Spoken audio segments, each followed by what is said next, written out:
tingin mo, walang wifi o walang aircon at bakit? Yung walang aircon. Bakit? Ayaw ko magbenta kahit walang aircon. Basta may wifi.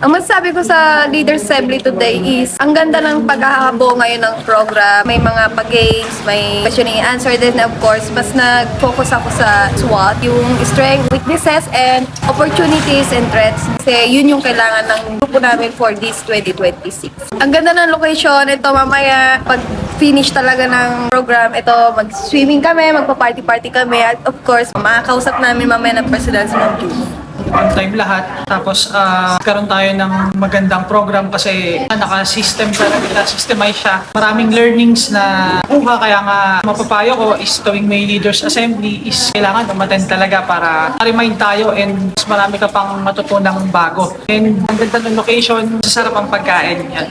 Grabe! Kasi imagine, 2026, simula pa lang ng taon, pero nandito kami ngayon sa private resort na ganda ng founder namin na si Ma'am Julie. Start strong agad. Ready na ako ngayon 2026 na lumaban. So, see you at the top, sabi nga ni Ma'am Julie.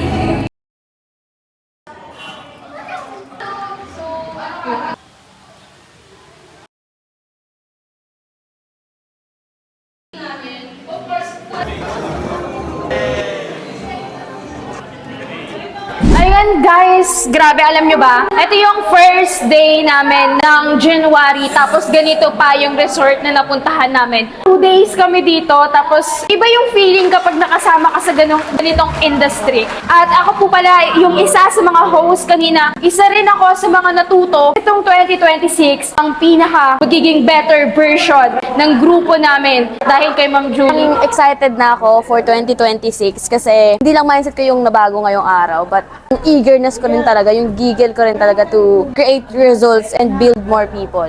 Hats off talaga kay Ma'am Julie. Unang buwan pa lang, ito na, nandito na kami ngayon sa magandang private resort na to, and isa sa natutunan ko sa kanya talaga is yung pagbabalik ng pera sa negosyo. Mag-i-invest muna sa negosyo at hayaan mo yung negosyo mo ang mag-alaga sa'yo in the future. Ayun.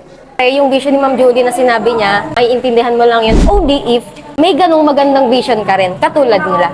Nasa mindset ng bawat tao yun. So, kailangan talaga nating sumabay. Yan lang.